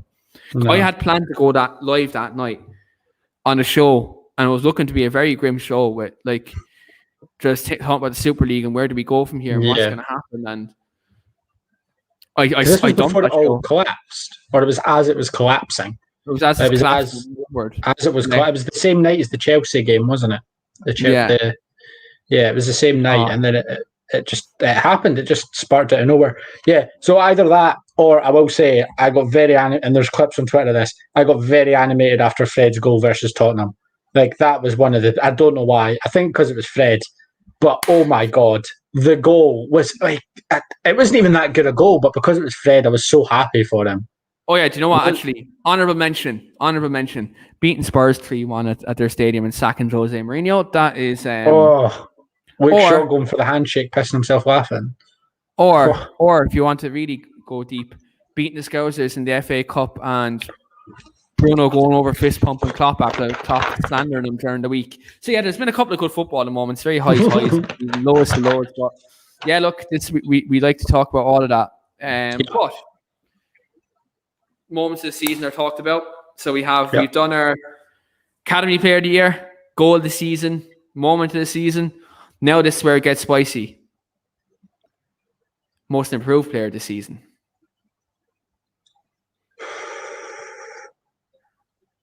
It's got to be Luke Shaw. It's just got to be. Like, he was someone last year, there's records of my tweets and things like that. I wanted him out. Didn't want to be in the club. I was so happy when Tellez signed because I didn't want Luke Shaw. I didn't think Luke Shaw was the fullback that was capable of playing in a team to finish top 4, let alone second. And Tellez came in and he just kicked on. He just went up another gear. Again, after that Spurs game, after the 6-1 defeat, he just seemed to go on. He just went stratospheric with his passing, with his movement. He was running past people. He was putting crosses into the box. Like, he was the Luke Shaw that we paid all that money for. For the first time, we had him there, and he was playing consistently, and he was enjoying himself, and he was playing really well. And that in turn made Rashford and Maguire play really well as well, because they had someone here, like right in front and right at the side, that was just helping them out all the time. And yeah, it's got to be Shaw. It's just got to be. He's been so good. McTominay probably a close second, because I think he's much improved on last year. People will deny that. People will deny that. People will deny that, but he scored important goals for us this season. He showed a lot of fight, and he was our best player on the pitch on Wednesday night. And the way he's trusted to carry the ball out from the back shows that how much he's improved, because last year he wasn't allowed to do that. Whereas this year he's the one to try and break the press and beat the line and break the lines and things for us. But yeah, got to be Luke Shaw for me. Definitely, 100%. He was my most improved player. But I think we all know who player of the season is. I was going to give you the floor. Got to be Bruno. It's got to be. Like, I have not felt this good watching a Man United player in my life since Rooney, maybe. But Rooney was in his prime.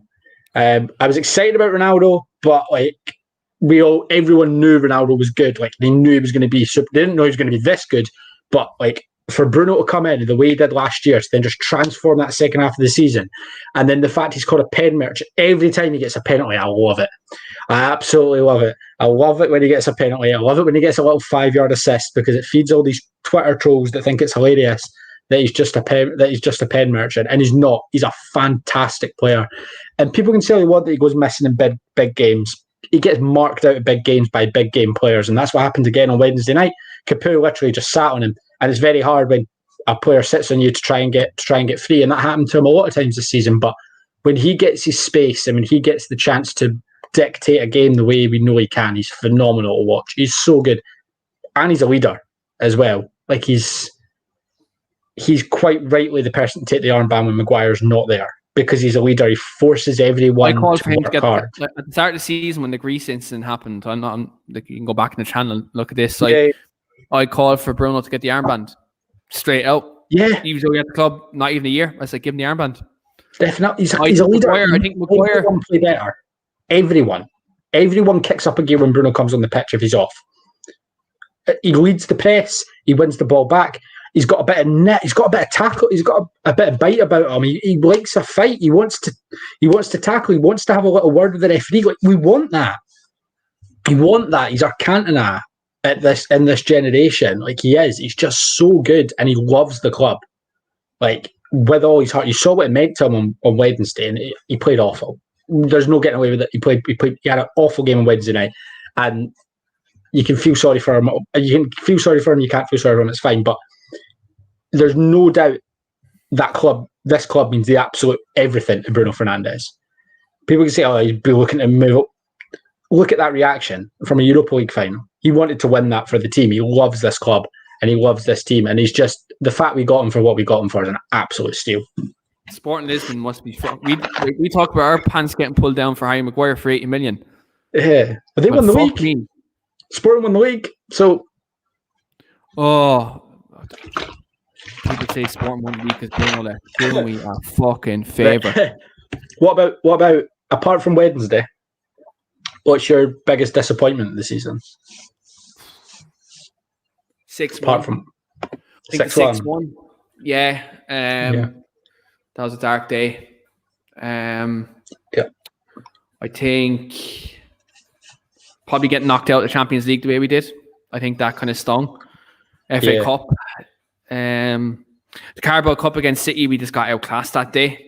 City were very good that day. They were brilliant that day. They were brilliant. Ruben Diaz, one of the best defensive performances I've seen at Old Trafford from our opposition player. Yeah, I'm not going to say by a player. I'm not going to say by a player because I've seen Ferdinand and Vidic do that nearly week in, week out. By an away player. Yeah, but by an away player, I think in terms of defensive performances at Old Trafford, I think that's probably one of the best performances. But I agree, Leipzig. It's got to be Leipzig. Disappointment moment. It's got to be Leipzig. Yeah, Leipzig, yeah. But for me, I think, look, my most disappointing moment of the season is obviously the final. I think that really... Yeah. Oh, that killed me, man. That killed me. I was like, me and you were chatting on the Thursday morning, we were still angry. I was reluctant to even kind of come on today, but look, I licked my wounds. I'm back. And here we are. But that just about wraps up our season review tonight, guys. Look, first and foremost, before I kind of dive into what's coming next in terms of content, first and foremost, I want to say to everyone, thanks very much to everyone who's been supporting the Weekly Armchair Kickoff podcast YouTube channel this year and this football season. It's been wild. It's been emotional. It's been good. It's been bad. But I've really loved coming on here every week and really interacting with all you guys. And look, it's grown in earnest in the last kind of couple of months, and it's really been a good journey that I've really enjoyed. I've got to meet I'm friends, people who I can call friends for life. And I really do enjoy coming on here nearly every day, chatting to all you guys about football. But today's not the end, guys. Today is not the end. I know I kind of sound like I was about to say, but bye.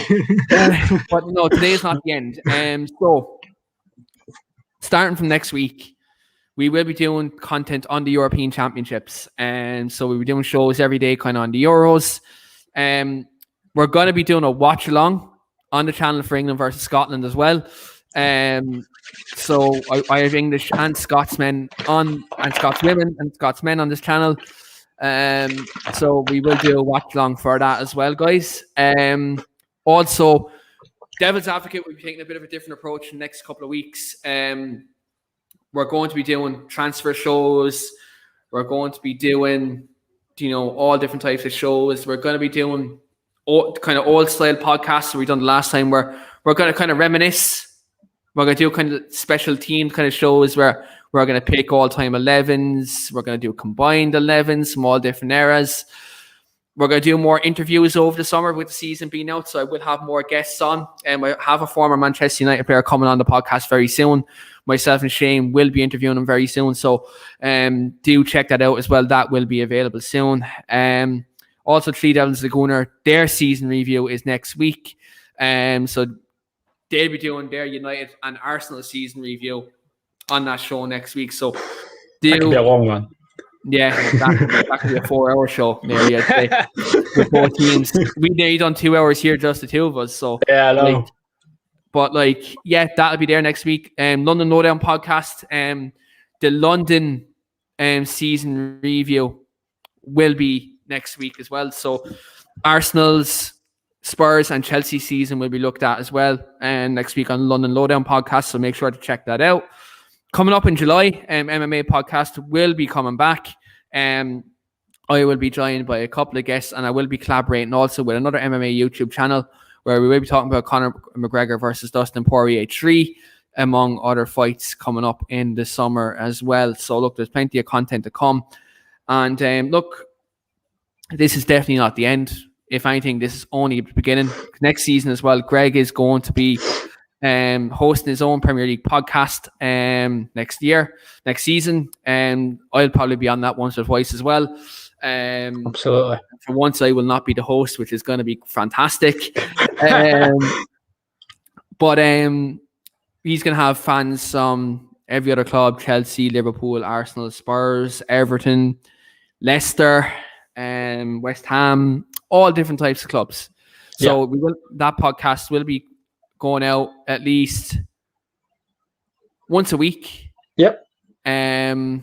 Once or twice a week. Well, it depends on what Greg wants to do. And depends how much football there is. If we get our COVID break, we'll be doing 3 games. We'll do a game every day. We'll have to do a podcast every 3. Absolutely. But we will have plenty of things to come next season. And look, first and foremost, guys, thanks very much for all your support this year. It's been absolutely smashing. And look, here is to another season, the Weekly Armchair Kickoff podcast. We're not like other channels where we're in it for the agendas or the money or anything like that. Like, we're a small little channel, no monetization involved. This is literally a bunch of people sitting here like talking like they would be talking to each other in the pub, sitting down talking about football. No agendas, just being rational about it. Now, probably why we're not the biggest channel in the world, because we're not agenda driven. But what I can say is everyone on this podcast is a smashing person. I'm glad to be working with every single person on here, even when I disagree with them, because there's times when that happens. But there's times when me and Greg even clash. But absolutely, it's all in good nature. But finally on this show, guys, smash a like in the video. It does go a long way in terms of helping us grow the channel and to obviously, helping us move forward as well. And also, if you haven't already, hit that subscribe button, get the notifications on, because there will be a lot more content coming in the coming days and weeks. So do that. Thanks. And finally, just thanks very much, everyone, for watching. We're on 1 hour and 48 minutes. Been an absolute blast. I was actually dreading coming on talking here today, but there's been highs, there's been lows this season. We ended on a low, but we all love Manchester United, and that's why we're all here tonight. And yes, we didn't win the Europa League final, but we have made progress this season, whether people want to admit it or not. Mm-hmm. And next season, it's very telling as to where we're going to be as a football club. But I think at this moment in time, we're wrapping up a season review. What we can all most importantly say is the only way is up now from this point. We have to move forward. And that's the most important thing. But thanks very much, everyone, for watching. Hopefully better times are coming. And look, thanks very much to everyone for watching. Enjoy the rest of your evening. And have a nice weekend as well. And let's hope both teams lose tomorrow in the Champions League final as well. But other than that, guys, thanks very much, everyone, for watching. And we'll see you in a while.